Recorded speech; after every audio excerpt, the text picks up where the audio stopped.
कृष्ण, वो नाम जिसने धर्म सिखाया, वो नाम जिसने कर्म सिखाया। श्री कृष्ण ने ही प्रेम सिखाया और श्री कृष्ण ने ही त्याग। कोई हिंदू धर्म से हो या नहीं, पूरे विश्व में कृष्ण में विश्वास रखने वाले बहुत सारे लोग हैं। और लोगों का विश्वास हो भी क्यों नहीं, कृष्ण अपने होने का सबूत हर रोज हजारों तरीकों से देते रहते हैं।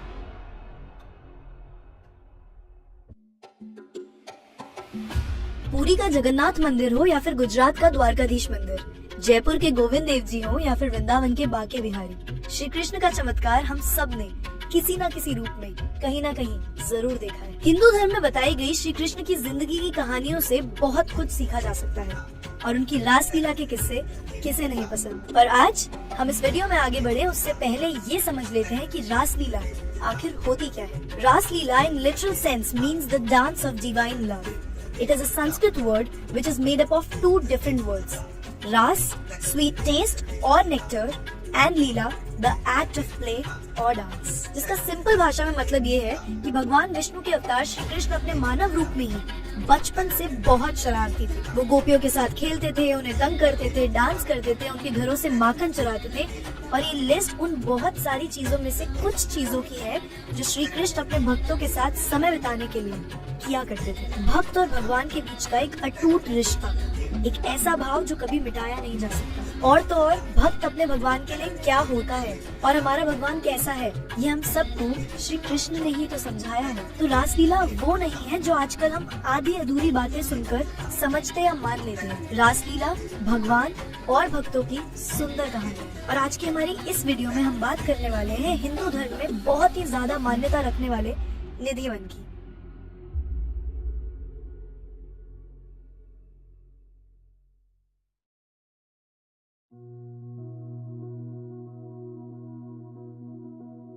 वृंदावन नगरी में स्थित ये निधिवन श्री कृष्ण, राधा रानी और सभी गोपियों की रासलीला का जीता जागता प्रतीक है।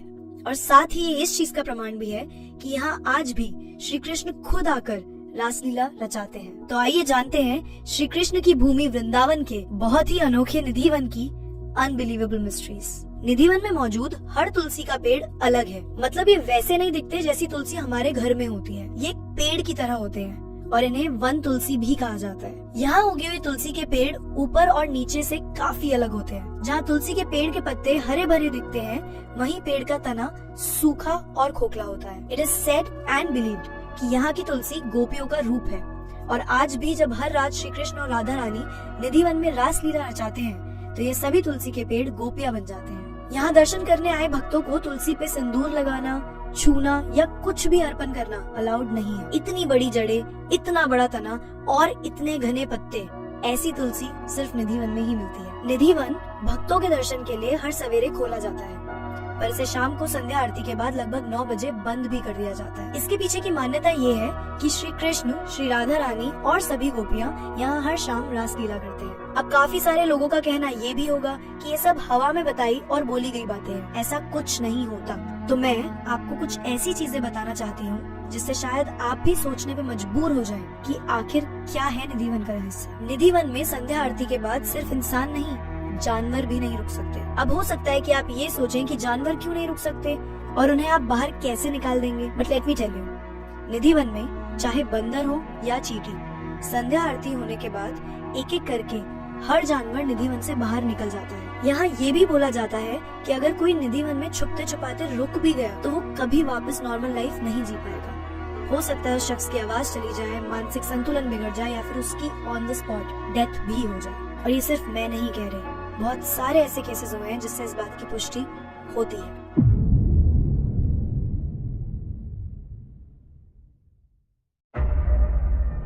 यदि आप निधिवन के आसपास के घरों को ध्यान से देखेंगे तो आप भी एक अजीब बात नोटिस करेंगे। बात ये है कि वहाँ प्रेजेंट किसी भी घर में निधिवन के साइड कोई भी विंडो नहीं बनाई गई है। और अगर गलती से किसी घर में ऐसी कोई विंडो है भी जो निधिवन की तरफ फेसिंग है तो वो विंडो सदियों से बंद है। और ऐसा इसलिए है क्योंकि लोगों का कहना है कि वो नहीं चाहते कि रात को भी गलती से उनकी नजर निधिवन पर चली जाए। और ये बात यहीं खत्म नहीं होती। निधिवन के पास रह रहे कई लोगों का ये भी दावा है कि रात के टाइम उनको इस तुलसी के जंगल से गानों की और घुंघरूओं की आवाजें सुनाई देती रहती हैं। लेकिन आज तक किसी ने उस समय इन वॉइसेस के ओरिजिन को जानने की कोशिश नहीं की।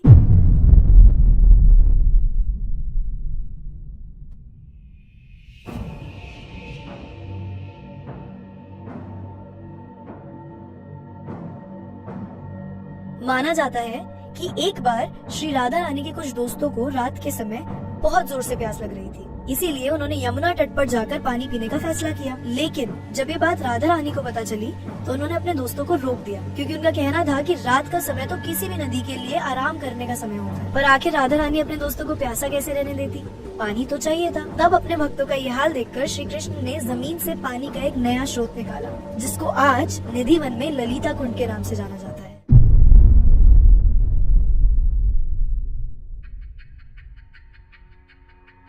निधि वन में एक बहुत ही खूबसूरत श्रृंगार घर है, जो राधा रानी और श्री कृष्ण के लिए बनाया गया है। इस कमरे का रहस्य आज तक कोई नहीं समझ पाया। तो होता कुछ यूँ है कि हर रात मंदिर बंद होने से पहले मंदिर के पुजारी श्रृंगार घर में वहाँ रखे बिस्तर को सजाते हैं। श्रृंगार का सामान वहाँ रखा जाता है, पान, गुलाब के पत्ते और भी बहुत कुछ। और पूरे श्रृंगार घर को सजाने के बाद उस पे एक बहुत मोटा सा और बड़ा सा ताला लगा दिया जाता है। अगले दिन हर सवेरे मंदिर खुलते ही सबसे पहले श्रृंगार घर को खोला जाता है और फिर हर रोज ये सजाया हुआ कमरा उथल पुथल हुआ मिलता है, जैसे कि मानो रोज रात को यहाँ कोई आता हो। मान्यता ये है कि श्री कृष्ण रोज रात को राधा रानी का श्रृंगार करते हैं और ये दोनों साथ में समय व्यतीत करते हैं। तो ये कमरा जिसे रोज खुद मंदिर के पुजारी बंद करते हैं और सवेरे आकर खुद ही खोलते हैं, इसमें कौन आता होगा?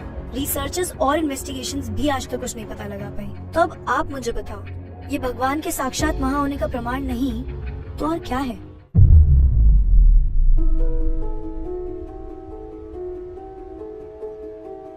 सिर्फ यही नहीं, चौंका देने वाली बातें तो इतनी सारी हैं कि हम सुन सुनकर उनके जवाब ढूंढते ही रह जाएंगे, पर आश्चर्य के अलावा कुछ हाथ नहीं लगेगा। इतने सारे फैक्ट्स और प्रूफ्स को देखने के बाद हम ये तो मान ही सकते हैं कि भगवान श्री कृष्ण के बारे में जो भी बातें लिखी गई हैं, वो कोई मिथ नहीं बल्कि रियलिटी है। महाभारत और रामायण जैसी किताबें कोई स्टोरी बुक नहीं बल्कि हमारी हिस्ट्री का एक वेल डॉक्यूमेंटेड हिस्सा है। अयोध्या, मथुरा, वृंदावन, श्रीलंका, कैलाश पर्वत, हिमालय और ना जाने कितने सारे ऐसे सबूतों का होना अपने आप में ही भगवान के होने का एक बहुत बड़ा सबूत है। तो याद रखिएगा, हमारा धर्म कोई माइथोलॉजी नहीं बल्कि हिस्ट्री है। रही बात लोगों की, तो लोगों के दिल में सवाल तो हमेशा ही रहेंगे। आज वो सवाल कुछ है तो कल कुछ और होगा, पर भगवान है या नहीं, ये तो सवाल ही नहीं होना चाहिए। ये वीडियो खत्म करने से पहले मैं बस आपसे इतना ही कहना चाहूंगी कि आजकल ढोंग और पाखंड के चलते लोगों के मन के अंदर की आस्था को बहुत ज्यादा ठेस पहुंचती रहती है। जहाँ इतने स्कैम्स और एक्टिंग चल रही है, वहाँ कोई भी अपने मन में श्रद्धा कैसे रख पाएगा? पर मुझे ये लगता है कि भगवान को देखने के लिए हमें आंखों की जरूरत नहीं है। भगवान है या नहीं, इस बात का सबूत मांगने की भी जरूरत नहीं है, क्योंकि अगर आपके मन में श्रद्धा है, आप उस एनर्जी पे भरोसा करते हो, तो भगवान है और आपके साथ है हरदम हर वक्त। इसीलिए तो अंधे होने के बाद भी सूरदास जी ने भगवान श्री कृष्ण के पूरे रूप का ऐसा वर्णन किया है जो शायद कोई और दे ही नहीं पाएगा। तो बाहर की दुनिया को देखकर सवाल पे सवाल उठाने से अच्छा है कि हम अपने अंदर की दुनिया को देखें